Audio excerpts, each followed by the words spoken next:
ಕೊತ್ತಂಬರಿ ಸೊಪ್ಪಿನ ವಡೆಯನ್ನು ತಿಂದಿರ್ಬೋದು, ಆದರೆ ಈ ಥರ ಒಂದ್ಸಲಿ ಕೊತ್ತಂಬರಿ ಸೊಪ್ಪಿನಿಂದ ಭಜಿಯನ್ನು ಟ್ರೈ ಮಾಡ್ಕೊಳ್ಳಿ. ಕೊತ್ತಂಬರಿ ಸೊಪ್ಪನ್ನು ಕಟ್ ಮಾಡದೆ ಇನ್ಸ್ಟೆಂಟಾಗಿ ಈ ಭಜಿ ರೆಡಿಯಾಗುತ್ತೆ. ಹಾಯ್ ನಮಸ್ಕಾರ ಎಲ್ಲರಿಗೂ, ವೆಲ್ಕಮ್ ಟು ಮೈ ಚಾನಲನ್ನು ಯಾರು ಹೊಸದಾಗಿ ನೋಡ್ತಾ ಇದ್ದೀರಾ ಪ್ಲೀಸ್ ಚಾನಲನ್ನು ಸಬ್ಸ್ಕ್ರೈಬ್ ಮಾಡ್ಕೊಳ್ಳಿ, ಬೆಲ್ ಐಕನನ್ನು ಪ್ರೆಸ್ ಮಾಡ್ಕೊಳ್ಳಿ, ಹಾಕಿದ ವಿಡಿಯೋ ನೋಟಿಫಿಕೇಶನ್ ನಿಮಗೆ ಸಿಗುತ್ತೆ. ಇಲ್ಲಿ ನಾನು ಕೊತ್ತಂಬರಿ ಸೊಪ್ಪನ್ನು ತೊಗೊಂಡಿದ್ದೀನಿ, ಸ್ವಲ್ಪನೇ ತೊಗೊಂಡಿದ್ದೀನಿ.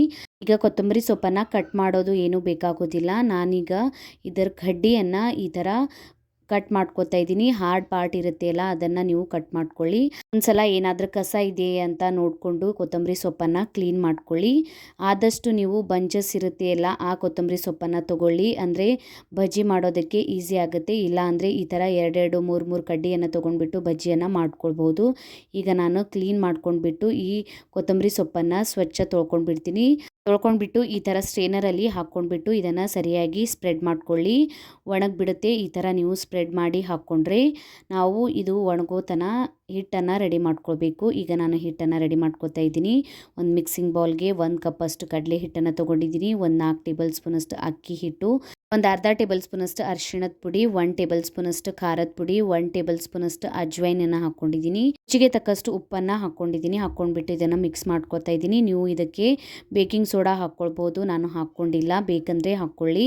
ಅಕ್ಕಿ ಹಿಟ್ಟು ಹಾಕೋದ್ರಿಂದ ಕ್ರಿಸ್ಪಿಯಾಗಿ ಬರುತ್ತೆ, ಅದಕ್ಕಾಗಿ ಹಾಕ್ಕೊಂಡಿದ್ದೀನಿ. ನೀವು ಬೇಕಾದರೆ ಹಾಕ್ಕೊಳ್ಳಿ, ಇಲ್ಲಾಂದರೆ ಸ್ಕಿಪ್ ಮಾಡ್ಕೊಳ್ಬೋದು.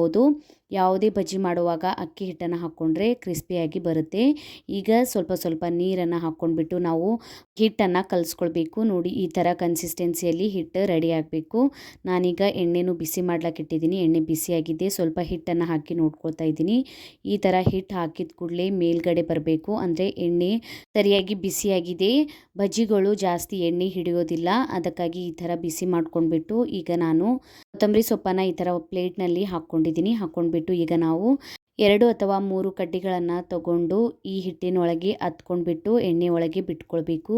ನೀವು ಆದಷ್ಟು ಬಂಚಿರುವಂತಹ ಕೊತ್ತಂಬರಿ ಸೊಪ್ಪನ್ನು ತಗೊಂಡ್ರೆ ಬಜ್ಜಿ ಸರಿಯಾಗಿ ಬರುತ್ತೆ. ಇಲ್ಲಿ ನಾನು 2 3 ಕಡ್ಡಿಗಳನ್ನು ತೊಗೊಂಡ್ಬಿಟ್ಟು ಈ ಥರ ಹಿಟ್ಟನ್ನು ಹತ್ಕೊಳ್ತಾ ಇದ್ದೀನಿ. ಹತ್ಕೊಂಡ್ಬಿಟ್ಟು ಎಣ್ಣೆ ಒಳಗೆ ಬಿಟ್ಕೊಳ್ಬೇಕು. ಎಣ್ಣೆಯನ್ನು ಮೀಡಿಯಮ್ ಆಗಿ ಬಿಸಿ ಮಾಡ್ಕೊಂಡ್ಬಿಟ್ಟು ಮೀಡಿಯಮ್ ಟು ಲೋ ಫ್ಲೇಮ್ನಲ್ಲಿ ಇಟ್ಕೊಂಡ್ಬಿಟ್ಟು ಈ ಬಜ್ಜಿಗಳನ್ನು ಹಾಕ್ಕೊಂಡ್ಬಿಟ್ಟು ಸರಿಯಾಗಿ ಕ್ರಿಸ್ಪಿ ಆಗೋತನ ಮತ್ತು ಸ್ವಲ್ಪ ಗೋಲ್ಡನ್ ಬ್ರೌನ್ ಕಲರ್ ಬರುವ ತನಕ ಫ್ರೈ ಮಾಡ್ಕೊಳ್ಳಿ.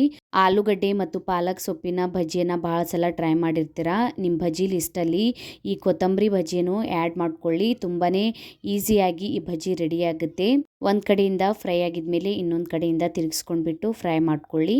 ಈಗ ಭಜಿ ಫ್ರೈ ಆಗಿದೆ, ನಾನು ತೆಕ್ಕೋತಾ ಇದ್ದೀನಿ.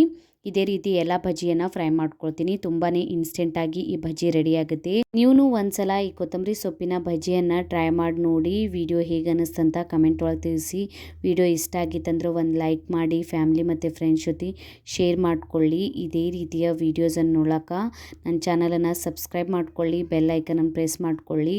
ನಾನು ಹಾಕಿದ ವೀಡಿಯೋಸ್ ನೋಟಿಫಿಕೇಷನ್ ನಿಮಗೆ ಸಿಗುತ್ತೆ. ನಂಗೆ ನೀವು ಇನ್ಸ್ಟಾಗ್ರಾಮ್ ಮತ್ತು ಫೇಸ್ಬುಕ್ ಪೇಜಿಗೂ ಫಾಲೋ ಮಾಡ್ಕೊಳ್ಬೋದು. ನಾನು ಲಿಂಕನ್ನು ನನ್ನ ಡಿಸ್ಕ್ರಿಪ್ಷನ್ ಬಾಕ್ಸ್ನಲ್ಲಿ ಕೊಟ್ಟಿರ್ತೀನಿ. Thank you for watching.